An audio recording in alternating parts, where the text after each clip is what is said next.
Rev it up and welcome to Cars Yeah, show number 1310. Looking far ahead is how you focus on achieving your goals. This is Cars Yeah, where you'll enjoy interviews with inspiring automotive enthusiasts. Mark Green is here to provide you with a fuel injection of automotive inspiration. So get in, sit down, buckle up, and get ready for a wild ride here on Cars Yeah.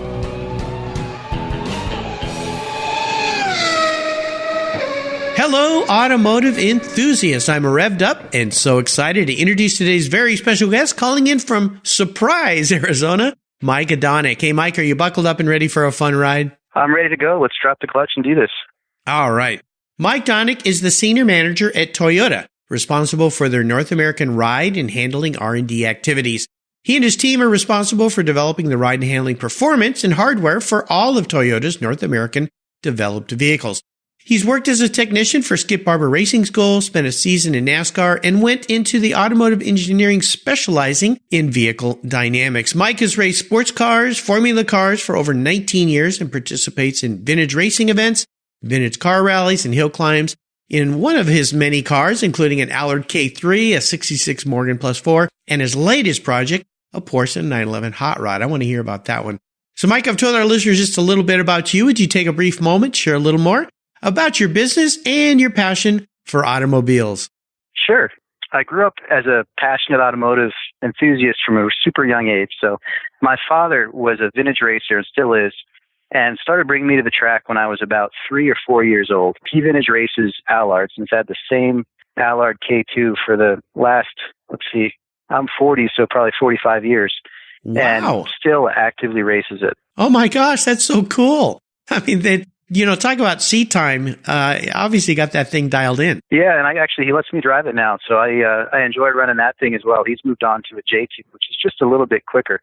But we have a lot of fun battling back and forth on the track together. So it's kind of a good father-son bonding activity. I love it. Well, we're going to learn a lot more about you and all the fun you're having in your life and your career. But first, as we continue on this journey, I always like to ask my guests for a success quote or a mantra. This is some kind of saying that's been instrumental in forming your life and your success. And it's a really nice way to get the inspirational tires smoking, I should say, here on Cars Yeah. So, Mike, take the wheel. Sure. So I think for me, it's kind of a simple one, but it's got a couple of versions, either look far ahead or look where you want to go. I think I first heard this when I was working at Skip Barber, probably almost daily from one of the instructors there, Bruce McGinnis. He'd usually explain about this just after telling a story about a guy at Bridgehampton who always put his helmet on backwards.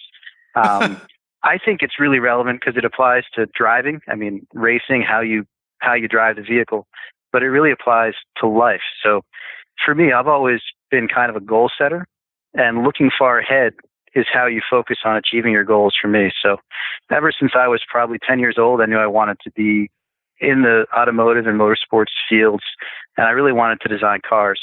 I set that goal at a super young age and then just started looking at what did I have to do to get there, and does this activity get me closer to my goal, or does it not help? And looking far ahead, looking where you want to go, I think is really critical in being successful in life. I love the way that concept translates from racing to life. And you're exactly right. When I did my driving school to get my racing license, because I race vintage cars, it was at Laguna Seca. And I remember the guy always, the symbol on the corners, he's put his hand under his chin, head up, head up, head up, look out ahead, not right in front of you. Because by the time you look in front of you, same with life, you're already there. So look out ahead of you.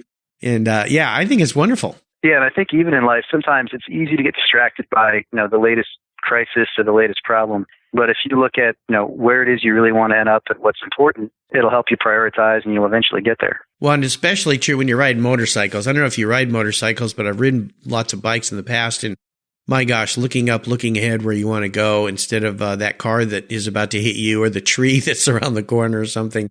Definitely accurate in all respects. I love it. Well, would you share a story that instigated your personal passion for cars? Growing up in a family with a dad who was into cars obviously kind of struck you at a young age, as you said, but was there a pivotal moment when you realized, just like Dad, I'm going to be a car? Yeah, I think for me, it's one of two things. I mean, I always grew up at the track. My father moved around a lot for his work, so every 3 years we lived in a different town or state, or actually sometimes different country. Our home for me was really Lime Rock Park. I'd grow up in the paddock and playing with Matchbox cars in the dirt since I was probably 3 or 4 years old, and it was the one constant in my life that I always came home to. But I think if I pick a specific point in time, it was probably 1990. My father had a business trip to Paris, and we were already living overseas at the time, on the third week of June. And so we went over. I tagged along this business trip, and we took the train out to catch Le Mans. So we got to Le Mans early Saturday morning. We brought little backpacks and those plastic space blankets, where you could just sort of wrap yourself in. We watched the race, slept under the bleachers, and I think something about just being there next to the track, the energy. That race that year was pretty fantastic. The Jags won, but probably the biggest story of it, for me anyway, was there was a Porsche 962 that was running in second place pretty much the whole race. It was the Repsol car. I forget which team was running it. 15 minutes from the end of the race, they put the team owner in, and he blew the motor. Oh, no. So this is the 24 hours of Le Mans. You're running second overall, and you blew the motor. And I think that lesson, to me, got me hooked on motorsport and endurance racing, and how, A, you don't want to be that guy, and B, you've got to do everything perfectly all the way to the end. Even when it looks like you've got it all locked up, it can be gone in an instant. In endurance racing, it's a lot like restoring a car. The first 80, 90%, I won't say it's easy, but you get there and it's that last 5%. If you don't do it right, all that hard work beforehand falls apart. But at least it was the owner, so nobody could really, come down on him. It's like, well, that's the boss, I guess. Yeah, I guess the lesson there is don't put the boss in the car next time. Maybe that's the bright side. Yeah. Oh gosh, how horrible! Can you imagine how he felt? Yeah, I can imagine. Pretty terrible, because you're probably also under a little different pressure being the owner versus a hired driver, right? Yeah, exactly. Oh my gosh! Well, what a wonderful experience to have with your dad, and at a venue, and an iconic venue like that, and sleeping under the bleachers. I mean, that stayed with you your whole life. For sure. Even I remember the sound. Like, we went to church on Sunday morning, and at that point, the Mazda 767Bs were running, and they were about 10 times louder than any other car on track. And they'd actually have to stop the service every lap as the Mazda went by, because it was just that loud. Oh my gosh. Isn't that funny? It's like living under, I had friends that live near airports, and you go have dinner with them, and every time a plane takes off, you stop talking while you're eating dinner. The plane passes and you start talking. I just remember looking at my wife going, I never want to live here. Oh my gosh. I guess you get used to it, but that's pretty funny. Well, I don't think God really cared that much. I'm sure he was okay with that. At least I think it was church just fun on a Sunday morning at Le Mans. That's pretty cool. Well, let's take a look at some of the roads you've driven down, Mike, and talk about a big challenge or a big failure that you faced along the way. The reason I like this question is it's all about what the lesson taught you and how you came out of it. So more importantly, what you learned from it and how you overcame that situation. So tell us about a specific experience and tell us how it helps you gain even more momentum as you move forward in your career, your life, or your business. I think for me, it'd probably be an experience that happened pretty early on while I was still in college. So after working for Skip Barber, I went and did a season working on a NASCAR Busch North team as a technician. Up until that point, I always thought I wanted to be in motorsport, right? This is what I wanted to do. This is my life's direction. I loved cars, but I thought motorsport was going to be the thing.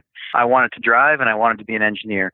There's not a lot of people that do both effectively. There's a couple, but not a lot. So what I learned doing this season with NASCAR is our team was a kind of a mid-pack team. We were trying really hard. Our driver was Brett Rubenek, a great guy, and he's still involved in actually now the automotive testing industry. We would work literally 80 hours a week, pretty minimal pay, right? You had to do it because you loved it. And I remember especially one race, we were getting ready for, I think it was just a 3/8 mile at Stafford Speedway. And it's a little asphalt track. We'd literally worked probably 80 hours up until the race. And the last 2 nights before the race, I didn't go home, right? We just slept at the shop. We get there, we get everything ready. We're doing everything the best we could do. And we didn't even qualify for the main event. And then we had to turn around and go home. And kind of the deflated emptiness you get out of that really changed my mindset a little bit on putting everything into motorsport. The rest of the season, we did great on the road courses. We struggled a little bit on the ovals. But I was driving into work probably the weekend after that race. And I don't know if you're familiar with Lakeville or the Lime Rock area, but there's this little fuel pump on the way to Lime Rock. And there was a guy driving a spec Neon at the time. And he was driving his race car to the racetrack, at that point I realized, I think I'd be happier developing cars for the automotive industry and being able to race on my own as a hobby versus putting everything into motorsport and always watching somebody else behind the wheel. Oh, absolutely. Yeah, when I was vintage racing, I mean, it was just so much fun. And it took up a lot of energy and time and some money. It was expensive, but it certainly was enjoyable. And now with all the different venues through SCCA or even the 24-hour of Lemons or those races, I mean, there's so many different ways you can go racing that are not perhaps as expensive as the kind of cars I was driving back in the day. But I understand completely. I've had a lot of racers on the show, a lot of people who work on race teams. It is a grueling business. That's why I don't think you don't see too many old folks doing that, because it beats you up. Yeah, you've got to love it, and you got to be able to balance it so you can still keep that passion and love without burning out. Well, let's have a little bit of fun and talk about your first really special vehicle. Maybe it was the first vintage car you raced. Maybe it's the first car that you got that had great meaning for you. If you could share some special memories you have about that ride. Yeah, probably my first really special car is a car I still have, which is my 53 Allard K3. So this car I'd wanted since I was about 10 years old, and not just wanting an Allard K3. I wanted this Allard K3. When we used to race, my dad would tow his car on a trailer and we'd always go to the track. But he had this one friend, John Shefflin, who would drive his race car to every single track we went to. And sometimes, this would be a 10-hour drive. And he's driving, he had a 3-liter Bentley, and then he had this Allard K3. And I always thought his Allard was the coolest thing ever. He drove it everywhere. He used to give me rides up around Manchester, Vermont, like going out to dinner and stuff. And at the time, for a 10-year-old kid, it seemed like we were going Mach 2. We were flying in that thing. I also appreciated the fact that it was a little rough around the edges, and he drove it everywhere. It was kind of this simple thing. And then he actually was daily commuting in it, and finally backed it into a snowbank and sort of took it out of commission for a while. And I purchased it from him when I was 21, 22, and I think he gave me a good deal. But I've had the car ever since, and I absolutely love it. It's sort of an extension of my personality. I've slowly rebuilt it over the years. It's always been on the road. It's never been off the road for more than maybe 6 months at a time. And it's not perfect. If I was building the perfect Allard K3, it would be nothing like this one. But at the same point, I can't change any of the bad stuff on it because it's part of the car, and I wouldn't recognize it if it was any different. Now, the K3 was kind of, correct me if I'm wrong, it was a little more civilized version than the models that came before it, because the ones before it were, I won't say rough, but they were very sporting and very much like they were like race cars. Do I have the idea right? I'm trying to, in my mind, envision. Yeah. The fenders aren't as bulging. The sides are a little more flat down the sides. It kind of looks a lot like a European sports car or a little convertible. So it's tough to call any Allard really civilized, but the K3 changed from having like separate, most of the race cars prior to it, the J2s, J2Xs had cycle fenders, kind of like a Lotus 7.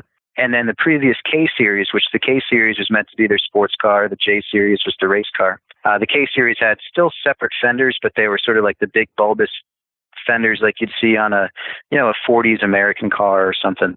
And the K3 was a big departure for Allard because it went from having a ladder frame and a kind of separate fender and body like a Morgan or something to having an envelope aluminum body and a steel tube frame. Actually, for its time, it was very advanced. It's got a DDR rear suspension, inboard drum brakes in the rear, and this wonderful 365 cubic inch Cadillac V8 that in a light little aluminum bodied car really makes it fly in a straight line. Yeah, very cool. Yeah, that's what's great about those things. Well, how about seller's remorse? Is there a vehicle you've let go? Obviously, you've hung on to that. Your dad hangs on to cars. So there's a trend here I see in your family, which I love. But is there a vehicle you've let go that you do wish you had back? Yeah, I do a fair number of projects. I love learning about different cars, and I love taking something that's kind of neglected and fixing it up. And I can't keep everything, so I end up selling quite a few of them. And probably the one I regret the most was the first really big successful project I ever did, which was another Allard K3. My car is serial number 3176. And when I lived in Michigan, I found the consecutive serial number car, 3175, in a guy's garage 2 miles from my house. Wow. And it had been taken apart for probably 30 years. And we restored that one with another good friend of ours, Mike DeCola.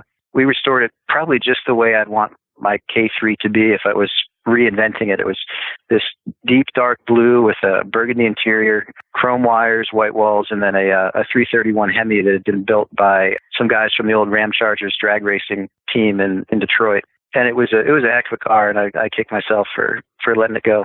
I couldn't afford to keep it in the day, though. Yeah. Well, let me ask you something with these cars, because when I look at them and I think about the power plants that are in the cars, I go, my gosh, how do those things handle? Because they just seem like you'd be a beast with all that power and this lightweight around you. What's your impression, the driving impressions of the car? I really enjoy them, but probably the closest thing I can put it analogous to would be circle track racing. So if you've ever driven a dirt track stock car, an Allard on asphalt feels like a dirt track stock car on dirt. Really? Wow. You steer it with the throttle. It's always sideways. It's not very precise, but it's a lot of fun. And under braking, it doesn't brake very well to start with, and it's not very stable. Plan ahead. Think ahead, exactly. Just like you said earlier in our talk. Yeah, absolutely. Well, I would love for you to talk a little bit about what has you excited and fired up in your world today. I know because you work for a major manufacturer, Toyota, great brand. You can't talk about what you do there because you're developing new things. I understand that. But what has you excited and fired up in your automotive world these days, Mike? Well, as you mentioned, I can't get too involved into the specific projects we're working on, but I really enjoy developing better ride and handling vehicles for Toyota. And I think as people get out there and start driving some of the new Toyotas, Toyota's always had a reputation as being about as reliable as anything you could imagine. And now we're prioritizing really having class-leading ride and handling performance as well. And some of the new projects we just finished that I can talk about would be things like the new Avalon, which is it's a big front-wheel drive sedan. You wouldn't expect that this would be a great handler, but actually if you get in and drive it, it's really fantastic. So seeing some of the hard work put in to prioritize ride and handling, and now seeing it roll out on our newly launched vehicles, I find really satisfying. But probably a specific thing is I really also enjoy growing people and team members' capabilities. So for my role there, I manage a team it ranges in size. Right now it's 9 engineers who are responsible for developing all these projects. Especially as we get new, younger engineers in, it's challenging to get them really passionate about cars and engaged in the process. If you can imagine, somebody might be working on, say, a minivan, and maybe they're working on developing the shock absorber tuning, and that might be a year of work for somebody just on that one aspect. And how to get them kind of broad exposure to the vehicle. A few years ago, we started an employee endurance racing team, and really? I really enjoyed this side project. We're racing the Toyota 86 in the NASA West Coast Endurance Racing Championship. And I think this is now our 5th season. And we've got about 25% of the team members that are at our R&D location at the Proving Ground here in Arizona actively involved in it. And we've got guys that are really growing because of it. A lot of, as you know, motorsport has a very strict timeline, right? It's the green flag drops, then you start racing. There's no, I need another couple hours to get this done. So the project management skills that guys are learning so that we get everything done right on time is fantastic. And then a lot of the technical skills, because, if we're doing, absorber tuning or steering tuning on a new vehicle, you can only turn the knobs so far because we're in a pretty narrow range with a development vehicle. But on a race car, you can change things a large amount and see that instant performance benefit. And it's also a very clear task, right? There's not a trade-off. It's simply what makes it go fast. If it doesn't make it go fast, it's not worth doing. And so I've seen the growth on a lot of our team members from this, and I really love it. And the team's done great. We started out and everybody was still learning, and we were kind of mid to back of the pack. And then we have made it so we won the championship last year. We've won the first 2 races of the season this year. And our goal this year really is to win the 25 Hours of Thunder Hill. We attempted it last year, and we pull on a 4th driver to our team for that race, Randy Popes, who I think has been a guest on your show before. Oh, my gosh, yeah. You've got a ringer there. Yeah, and he's a ringer, and it's fun working with Randy because, man, that guy he wants to drive anything, and we love working with him. We work with him a little bit through some of our development projects as well, and it gets all of our team members excited because Randy's got a certain energy about him that's just fantastic. Oh, yeah. Yeah, he is awesome. So we drove with him last year. Unfortunately, we had a mechanical DNF. We've gone back and analyze the heck out of that and know that specific thing will never happen on our race car again. And Randy's going to come back and drive with us again this year's 25 Hour, and we're putting everything we have and trying to go for the win. Oh, that's very cool. I wish you guys the best. Yeah, for those listeners that missed my talk with Randy, you can go back and find his show on the Cars Yeah website. Great guy. I mean, the guy, every time I'm on social media, the guy's driving something different somewhere. I mean, he's just all over the place. And the seat time he has, that's why I say he is the ideal ringer. I'm sure the competition goes, hey, wait a minute. You can't have him on your team. It's like, oh my gosh.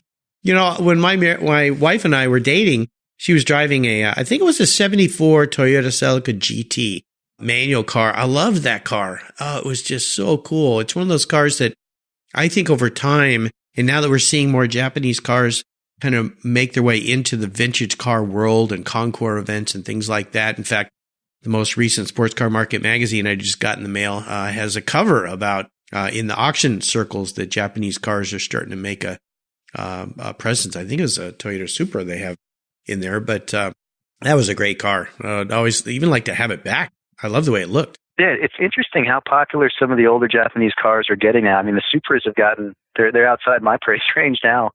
The other one, the 2000 GTs, some of the classic Toyotas are just, they were great cars, but they're super valuable now too. Yeah, well, that car just had a motor that would not die. It was just incredible. And when we sold it, it had some rust issues because back in those days, of course, you know, the bodies weren't really galvanized and everything, and that was the problem with it. But the motor and tranny were just, maybe this is a manual, I don't know. My wife's very easy on cars. She's a lot easier than I am on cars.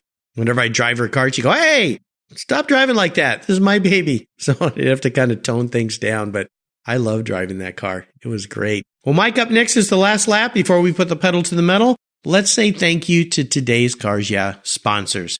Hey, fellow automotive enthusiasts, you know I'm a huge fan of Covercraft. I've protected my vehicles with their products since 1975. That's right, all the way back to my high school days. Want to keep your vehicle's exterior and interior looking new? It's easy with a Covercraft car cover. A car cover is the best way to keep your vehicle looking great for years to come. Car covers protect your paint from fallout, birds, dust, rain, insects, and pollen. It's a fast, easy, and inexpensive way to keep your vehicle looking new. I use my Covercraft car covers every single day.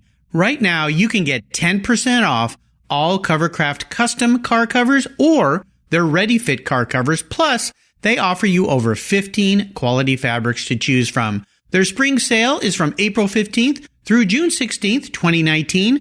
Order direct at covercraft.com and tell them Mark at Cars Yeah sent you. Covercraft is the right choice. Learn more today at covercraft.com. That's covercraft.com. Are you looking for a way to get your products or services into the ears of thousands of automotive enthusiasts around the globe? I can help. This is Mark Green here at Cars Yeah, and I'd be honored to be an influencer and ambassador for your brand in a unique and personal way. 5 days a week, thousands of subscribers and listeners enjoy the Cars Yeah podcast and website. Contact me today and I'll show you how at mark@carsyeah.com or connect with me through the Cars Yeah website at carsyeah.com. Hey, Mark Green here from Cars Yeah. Did you know you can now see me on the Cars Yeah TV show? It's a weekly visit to some of my past Cars Yeah podcast guests, and I take you along for the ride. You go behind the garage door and into their lives, their businesses, and you get to see what makes them successful. With tens of millions of viewers, Cars Yeah TV is making its mark. Cars Yeah TV is available on MAV TV and Lucas Oil Racing TV. You'll find MAV TV on Direct TV, Fubo TV, Fios by Verizon, or you can stream it through Lucas Oil Racing Television online. And they said I only had a face for podcasting. All right, Mike, we are back, and I have a very introspective question for you. If you woke up tomorrow and you were a vehicle parked in the garage, not what you want to be, but how you perceive yourself manifested into a car, what would Mike be and why? You know, it's an interesting question, and I think I'd probably pick a Morgan. I've got an old. Well, you have one of those, right? Four. And for me, the Morgan is, it's a little old-fashioned. It's super reliable. And occasionally, it'll sort of punch above its weight class a little bit. It beat the 550 Spiders at Le Mans back in the day. Mm-hmm. And I think there's something about just the simplicity that they're so reliable because there's nothing to go wrong. And the little bit of kind of peculiar old-fashionedness, that's kind of how I am. I think I'm a little bit of an old soul, a little bit peculiar, but generally reliable. Well, it's a nice combination of your passion and love for old cars and your technology-centered focus for building very reliable cars with Toyota and designing those. So I think that's a nice blending. Very nicely done.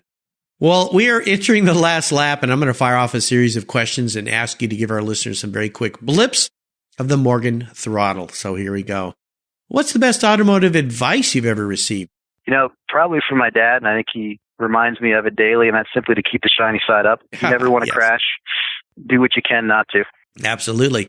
Especially in a vintage car. Oh my gosh. Yeah, they can be dangerous. One of the events we do every year is the Mount Equinox Hill Climb, which is about the biggest adrenaline rush you can ever have. Yes. But also when you're in an Allard that's not exactly a safe vehicle to crash in, doing over 100 miles an hour across the saddle, it's really scary. And it reminds you to just keep a little bit of safety reserve. You sent me a video of you driving in was that the hill climb that you're talking about, that you were in a hill climb? Yeah, the Mount Equinox Hill Climb. We do that every year with the Allards, and it's a lot of fun. You set a good time on that run, too. Nicely done. That was very cool. But those hill climbs, they can be a little gnarly. I did one in my Lotus 18. I had a Formula Junior I raced, and boy, you did not want to go off the side of the road on a hill climb. No, a car like that, or a Morgan.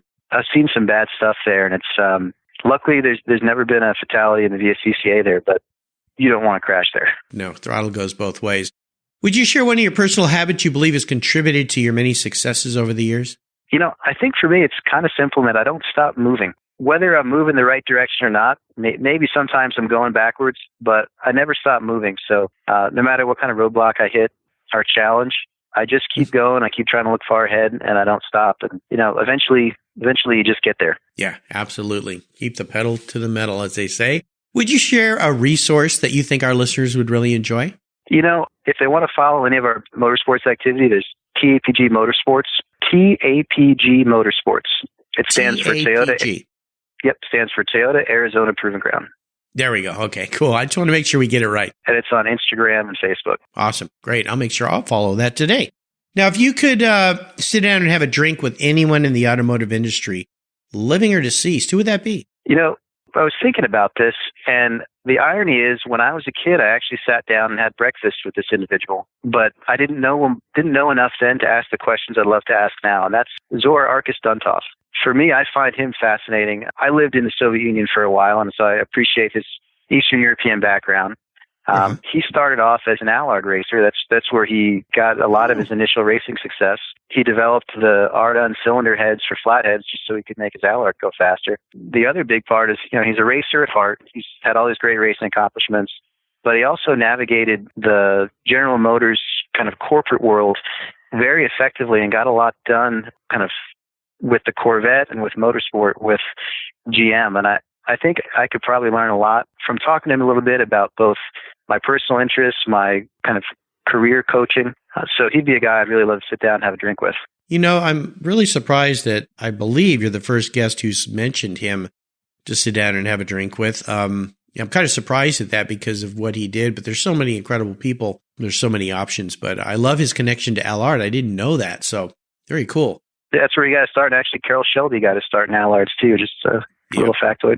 Well, Carroll Shelby is the second most mentioned person when I asked that question. The first is Henry Ford. So I would have gone with Dan Gurney. Well, there's another one. Yeah, boy. And I had him scheduled 3 times to be a guest here on Cars Yeah, and he was not doing very well last year, a couple of years of his life, and we had to keep canceling because he was ill, and then we lost him, of course, and I really wish I would have been able to get him on. I had the luxury of sitting down and talking to him at the Quail event years ago. Yeah, he had a book there that he was doing signings, and I sat down next to him. We chatted for a little bit. Just the nicest guy. I don't think I've ever heard anybody say anything negative about Dan Gurney. He's just an incredible guy. Yeah, if I could have picked 2, he'd be the other name on the list. Yeah, I'm hoping soon to have his one of his sons on the show, so that'd be pretty great. How about a book? Is there a book you've read that you think our listeners would enjoy? There's probably two of my favorites. One would be The Unfair Advantage by Mark Donohue. I love everything about Mark Donohue, and that book especially is, I think, a good primer for anyone that wants to go into motorsport or engineering or driving. It sort of covers it all. And then the other one that I spent a lot of time pouring through is Race Car Vehicle Dynamics by Bill Milliken Sr. He's a very interesting guy. I was fortunate enough to meet him a few years ago at Mount Equinox. But if you're into making cars go faster, that's the book to read. Great books. I'll remind our listeners you can find these books on Mike's show notes page on the Cars Yeah website. Just go there and type in Mike Donick, Donick, and that page will pop right up. There's another great place on the website there called Guest Recommended Books, where these books and way over 1,000 books are listed there. I've made it really easy for you to click and buy them. A nice way to fill the shelves on your automotive library. Mike, we are up to the checkered flag, and this last question can be a bit of a doozy, especially considering you have some cars you've had for so long. Today, I'm going to buy you any cool collector car, vintage race car, doesn't matter what it is. I'm going to grab hold of it, park it in your garage so you can have some fun with it. But there's a couple rules to this game. I know you've listened to our show before, so you know what they are. You can't sell it to buy a bunch of other toys with. You have to drive it. I don't think that's a problem for you. No garage queens here, but here's the kicker. It's the only collector car you have in your garage, so choose wisely. Yeah, that's a tough one because I think my K3 will probably never leave my hands while I'm still breathing. The other one that really appeals to me, if I could test drive, well, I had this one choice. I'd want to test drive a 91730, but I probably couldn't keep that in the garage. But my grandfather, actually on my mother's side, he had a 63 Ferrari 250 GT Lusso Berlinetta. He sold it before I was born, and he was so proud because I think he bought the car for like $900 or $1,200. Oh my gosh. And he sold it for like $4,000, and he more than doubled his money and was ecstatic. I would love to track that car down if I could ever afford it, but I think I'd probably have a hard time parting with my K3, so I think my Allard K3 would be the one that I'd keep. Well, I love it when I have guests who already have the car they love. First and foremost, I don't have to buy a car today. I bought a lot of cars, so it's very expensive, so I'm happy for that. But, I'm really more happy that you have your dream because not too many car guys and gals do. They're always lusting after something, me included. There's always something else out there we wish we could have, and it's typically something just way out of reach. Of course, a Ferrari Lusso 91730. I mean, those are all very, very expensive cars. So, but I'm very happy that you have the car you have, and you get out and enjoy it and drive it even better. It's a shame when people have the car of their dreams and they just don't drive them. So, kudos to you, Mike. You have taken us on a great ride. I know being a driver and a racer, this was going to be fun. I really enjoyed your stories. I want to thank you for sharing your journey. Could you offer us a little piece of guidance or wisdom before you rip off down the track in that Allard K3? Well, Mark, I really enjoyed speaking with you. And I guess the only wisdom I'd have is figure out what you want to do, set your sights on it, and then go straight towards it and don't take any detours. Follow your dreams. Keep the head up. And what's the best way for our listeners to follow along with you and what you're doing? Probably, as I mentioned, you follow our motorsports on TAPG Motorsports. I'm on Instagram as Allard K3, and probably the best way to follow me is those two routes. There you go. I'll make sure I put links to those on Mike's show notes page so you can keep track of him on the track, and you can keep track of what they're doing there at Toyota, making great strides, building fantastic cars, and, of course, involved in all sorts of aspects of motorsports and cars and all sorts of things. So check them out. Listeners, you can find links to everything we've shared here today on Cars Yeah. Just go to carsyeah.com, type in Mike Donick, and that page will pop right up. Hey, Mike, thanks for being so generous today with your time, your expertise, your sharing your experiences with me and the listeners. This has been fun. Until you and I talk again, I'll see you down the road. Thanks, Mark. You're welcome, and go Toyota.